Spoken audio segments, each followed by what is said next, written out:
You want it to be one way. What? You want it to be one way. Man, I don't You know want it what to be you... one Man, way. stop! Stop saying that. But it's the other way. Top Rank hosted a great event last night, headlining Artur Berterbiev versus Callum Smith. Now, Artur Berterbiev just shown there are levels in the game as he was able to pretty much have his way with Callum Smith last night. Shout out to Callum Smith who put his best effort forward, but had to find out the hard way that it wasn't going to be enough to take those straps off Artur Berterbiev. On that same card, we had a super middleweight showdown and also a WBO bantamweight title on the line last night, and we'll break it all down in this video. It's your boy Claymore Rain. This is the ATP Combat Media Show. Let's go!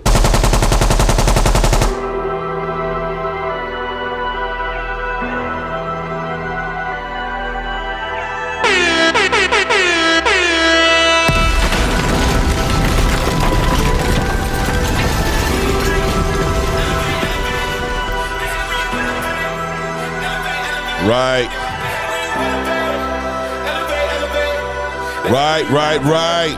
Yeah. It's your boy. They hate when you elevate. Claymore Rain. It's ATP Combat Media Show. Welcome one, welcome all. Appreciate all you guys for showing up to watch me show out. Shout out to all my subscribers. If this is the first time you are tapping in to this content, I encourage you to go ahead and hit that subscribe button. Hit your bell icon so you can get all this content when it comes out. Top Rank puts on a great event last night, headed off with your boy Artur Berterbiev going against Callum Smith. All of Artur Berterbiev's titles on the line as he is a 3-belt unified champion, only missing one of those things, and we know who's holding it. An undercard that was great.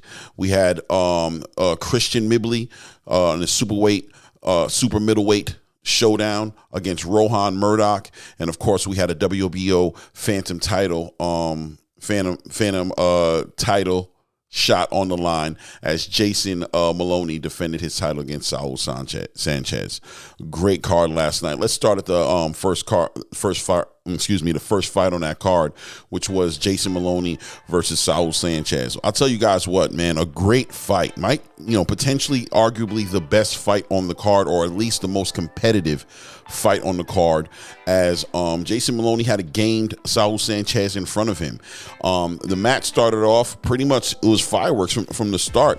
I mean, to be honest with you, Jason Maloney was trying to control that distance, and it seems like there was an understanding that this was going to be a dogfight, and both fighters signed up for that dogfight, and both of them came to do it until either one of them fell out or we got to the 12th round and got a decision, and that's what ended up happening as we had a super tight, close card. Two of the cards going Jason Maloney's way, and one of the cards actually having the fight as a draw, giving Jason Maloney the majority decision in that fight. I think, watching the fight, you could see it going either way. It was really pretty basic, wasn't too complicated. Both guys stood in the paint, a lot of inside fighting. Saul Sanchez taking shots to the body, coming back to the top, was able to actually cut Jason Maloney, and actually in the scorecards didn't necessarily represent what the CompuBox represented, right? The CompuBox actually had Saul Sanchez ahead in the punch output as well as in the connection ratio. Ultimately, though, I guess from the judge's point of view, that Jason Maloney had the effective punching. Me personally, I had it a draw, as I had it put together, but at the same time, I really didn't go round by round scoring it. I got to watch it again, and if you guys care, let me know in the comments. I'll give you my round to round scorecard on there. Maybe I will find a winner in it, but for the most part, I had no problem with the decision. I think Jason Maloney put on a great fight. He is the champion. You got to take it from the champion. You can't just squeeze by, and take it from the champion. We saw that very similar to when Devin Haney fought against Lomachenko. Those real close fights, it gets hard to take a title from a champion in those kind of fights. So in many ways, Jason Maloney, just by the way he fought, earned a right to defend his title another time. But at the same time, Saul Sanchez can keep his head up high. Nothing to be embarrassed about. I'm sure he's going to get it together and be right back inside the title contention conversation. And there's a good chance we might see him and Jason Maloney go at it again down the line. We'll see. On the co-main event on the card, we had Christian Midley versus Rohan Murdoch. I knew that this was going to be a very competitive fight, and it wasn't even competitive, to be honest with you. But it's just that Rohan Murdoch is such a dog, right? Like, he's gonna sit in there. He wasn't running. You know, it takes that right dance partner to make that fight that you want to see. And with with Christian Midley's style of fighting, which is basically walking you down, ripping shots to the body, coming back over the top with overhand rights, left hooks. I mean, just right to the basics. Very like Mike Tyson-ish with the way he approaches. I made that up, Mike Tyson-ish. But really describes really how Christian Midley fights. You know, just a hard pace, high intensity, power shots, ripping, trying to break the opponent down. And, you know, he had that right opponent in front of him in Rohan Murdoch, who came through with pretty good boxing skills, you know what I'm saying, through a lot of combinations, you know, moved around pretty well. But ultimately, Christian Midley was always able to get him to back down, get into a rope, and that's when the shots would start ripping. Rohan Murdoch was taking the shots pretty well. There was a point in the fight, I would say around the third, fourth round, where I did feel like Christian Midley was starting to gas out a little bit. You know, when you got those guys that are as muscular as Christian Midley, those guys usually have conditioning issues, right? Like, especially at the pace he was fighting, I wasn't too sure if he'd be able to keep it up, but you know, he was able to keep it up, become effective. Ultimately, about round around the fifth round, you started to see that Rohan Murdoch was starting to break down a little bit. He was having a hard time taking those shots. He tried to sell it pretty well, that he was, you know, every now and then sticking his tongue at Christian Midley and enticing him to come in. But you know, that was just a whole lot of a lot of cap show going on right there, because the shots were definitely affecting him. I'll say around the fifth round, we started to see him start to succumb to the shots. It looks like his corner was almost there to throw in the towel at the fifth round, but was willing to give him one more round. He goes in the sixth round, and you saw that his trainer was pretty much sitting right on the ring almost with his towel, just looking to see if Rohan was going to give him any kind of hope that Rohan was going to be able to get back into this fight going into the sixth round. But ultimately, Christian Midley just putting on the pressure, ripping shots, accolades to Rohan Murdoch for taking that and actually not going down. You know what I mean? Standing there and taking it, but ultimately the corner did the right thing. When the round was over, Rohan Murdoch was walking back to the corner, basically doing a stanky leg, trying to find his way back to the corner. And that's the coaches and the trainers' job, is to protect the fighter when the fighter doesn't want to protect himself. They let it be known that we're going to stop that fight, and the corner didn't let Rohan Murdoch go back out into the match in the at the end of the sixth round, and Christian Midley walks away with a technical knockout. Now, with the headline fighter on the card that everybody was anticipating to see, because the winner of this fight is scheduled to fight Dmitry Bivol in Riyadh, Saudi Arabia, and there will be an undisputed champion as Artur Berterbiev would be bringing his 3 belts, and Dmitry Bivol would be bringing his 1 belt, or 2 belts if you count the IBO title. Some people just don't count the title, you know. I mean, I personally don't count it like that. In the 4-belt era, you know, it's the IBF, the WBA, WBO, and WBC. But, you know, IBO is there with Dmitry Bivol. So in many ways, somebody's going to have an opportunity over there to be a 5-belt undisputed champion.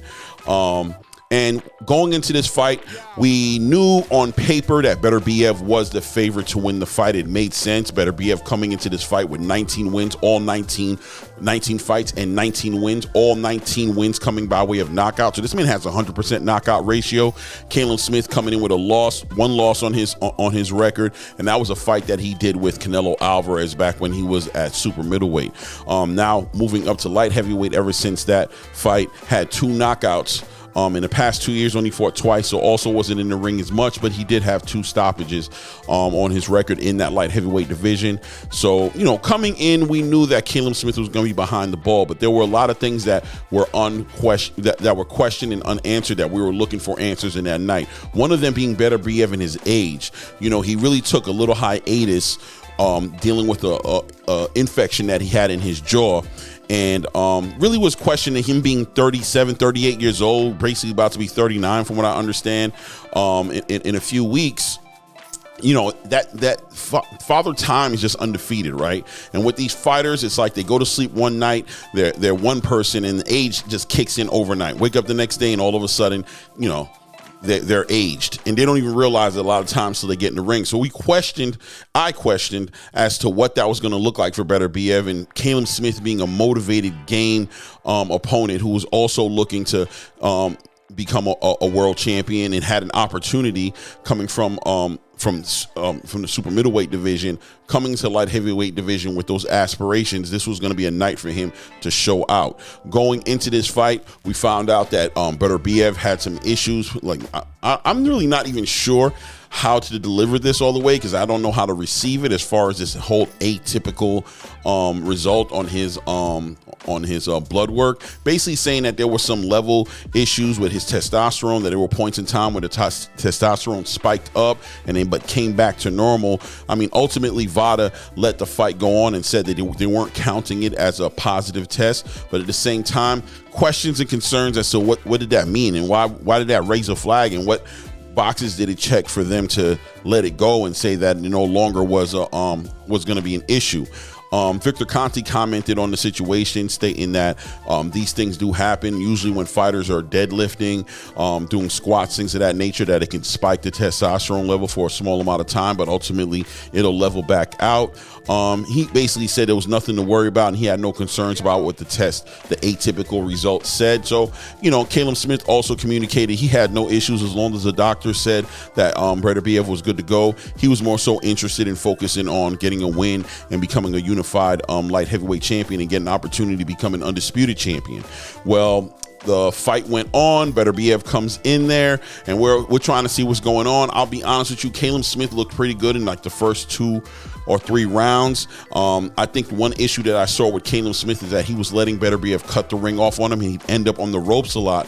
And, you know, being a tall fighter like he is with that reach he had, I thought he would have probably looked a little bit better trying to control the center of that ring and keeping that jab out there and trying to walk Berterbiev into some heavy right hands. But, you know, credit to Berterbiev, who's shown that he's way more than just a power puncher, that his IQ was just on another level. He was able to cut the ring off very effectively, get Callum Smith multiple times in the fight in trouble on those ropes, as Callum Smith was also not moving his head the way I thought he probably should be moving his head. Seemed like he was on the line. When he got on the ropes, he did move his head a little bit, but when you're against the ropes, you know, it's not far. You know, Berterbiev's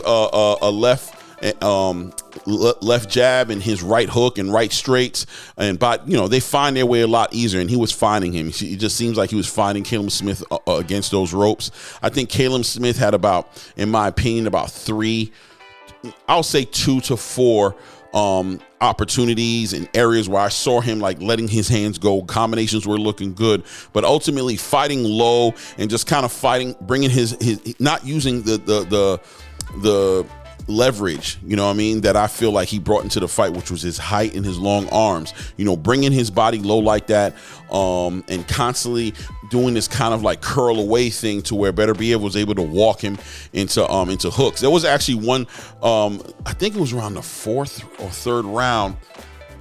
Yeah, probably around the 3rd or 4th round, where Berterbiev caught Callum Smith with this uppercut like right in his throat. It looked like it was excruciatingly uncomfortable for him to take that. Berterbiev with those heavy hands, just working him. Pretty much after the 3rd round, around the 4th round or so, you started seeing Callum Smith start to succumb to the pressure, into the shots that were landing. Berterbiev is just like a machine. Callum Smith also didn't seem to translate. It seems like the power didn't translate in that fight. Nothing he was throwing. He had moments when he landed shots, but it just didn't seem to faze Berterbiev at all. Berterbiev just showing once again that there's levels to this game, and you know, the ring was a little small as well, so you know, made it a little easier for Berterbiev to find Callum Smith when Callum Smith would try to move around, but ultimately, like I said, succumbing to those shots. I believe the fight ended up ending around the 7th round, if I'm correct. Basically on a 3rd knockdown type situation where Buddy McGirt just came into the ring and just let it be known, listen, my fighters had enough. And just like the Christian Midley Rohan Murdoch fight, you know, it's a trainer's job to protect the fighter when the fighter is not going to protect themselves. And he did the right thing, in my opinion. He went in there, pretty much threw the towel and let him know that it was over with. Artur Berterbiev walks away with his 20th win, 20th stoppage, and looks like he's got a one-way ticket, first-class ticket to Riyadh. Sometimes, from what Bob Arum says, sometime after April, because as you know, in Saudi Arabia, Muslim is the culture and religion out there, and they'll be going through Ramadan. That'll be ending around beginning of April, and I guess about 3 months, you can say, after that, from Bob Arum's announcement that he'd be expecting Dmitry Bivol and Artur Berterbiev in Riyadh for the undisputed light heavyweight championship of the world. You know, just closing comments to say that Artur Berterbiev is going to be an issue for Dmitry Bivol. I mean, what he showed last night was just like he was rejuvenated. It seemed like he was just back better than he's ever been before. I really feel like Anthony Yarde had a better fight against him than Callum Smith did. He just seemed better and more focused, and he's always so calm and respectful, but calm and deadly, right? It's going to be difficult for Dmitry Bivol to beat him. I think some people were leaning more towards Dmitry Bivol going into the title fight because of the pedigree that Dmitry Bivol brings. But I think Artur Berterbiev in his own right showed a very high pedigree and high IQ in boxing last night. It wasn't just power shots, and he wasn't just bullying Callum Smith. He was cutting him off. He was getting inside of his shots. He was getting, you know, because he gave up the reach advantage, and he really just made it look like it wasn't an issue. Now, Callum Smith isn't like the greatest fighter in the world, but he's a competitor. The man has a pretty much he has a solid record, no defeats on it except for one defeat he has, of course, against Canelo Alvarez, who's arguably one of the best pound-for-pound fighters to fight in this era. And outside of that, you know what I'm saying, a pretty impressive record. And as a light heavyweight, stopped everybody who he fought, even though it was only 2 fights, but he stopped both those guys. So, you know, Artur Berterbiev being up in his age, you would have thought that maybe there'd have been a little decline in there. And you know what? Moving into this fight with Bivol, I think that's going to be the same argument. You know, Artur Berterbiev is not getting any younger. So what is he going to look like 6-7 months from now? You know, I don't know. You know, we'll have to see what he looks like. But I can tell you the Artur Berterbiev that I saw last night is going to be very difficult for Bivol to get through, get past him. Like as I mentioned earlier, also in this video, the ring was exceptionally small last night. So I think that fighting against Dmitry Bivol, you know, fighting in Saudi Arabia, I don't know who's going to have the advantage as far as A side versus B side conversations concerned. I don't know if the ring's going to be that same size. If it is, I'll say this. If the ring is the same size as it was last night, I'll be leaning even more towards Artur Berterbiev because Dmitry Bivol needs to be able to have space to move around. He doesn't want to get into fire exchanges with Artur Berterbiev. But at the same time, you know what I mean, only time will tell the story the best. Dmitry Bivol is not a pushover at all. As far as boxing is concerned, he's one of those guys, you know, pound for pound conversation guys, really a high skill set that he brings to boxing. He beat Canelo Alvarez, you know what I mean?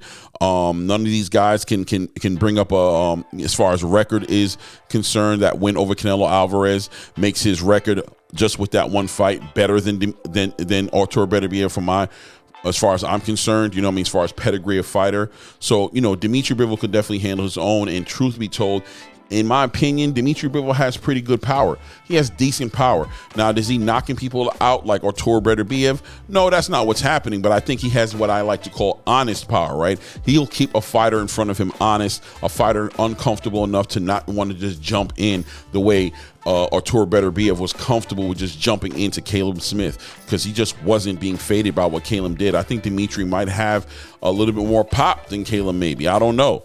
Callum is bigger than Dmitry Bivol when you look at him in stature, but you know, Dimitri's has his stoppages, you know what I mean, in the fight game, and his wins are you know, he's quite possibly the best light heavyweight in the division outside of Artur Berterbiev, or maybe just Artur Berterbiev might be a 2 to Dmitry Bivol.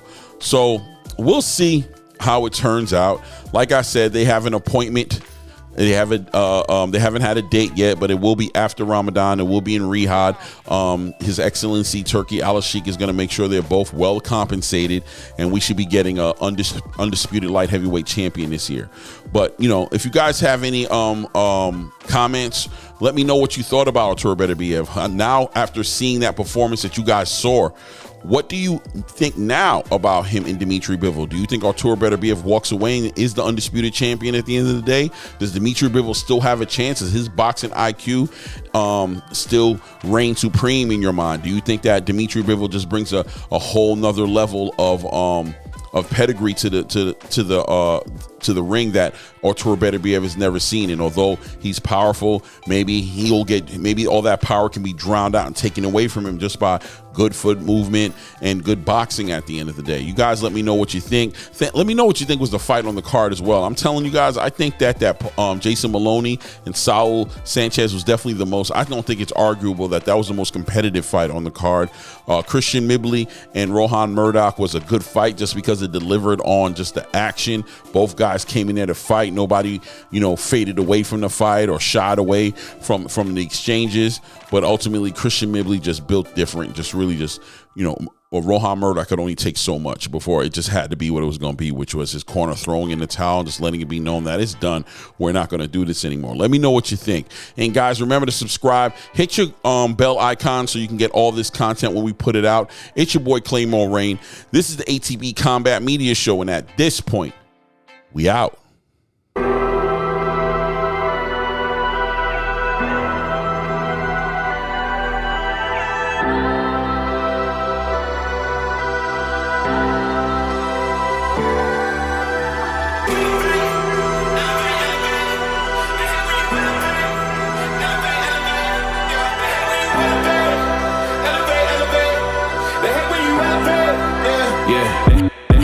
They hate when you elevate. The second of losses, I'm handing them out. Yeah, I had to go delegate.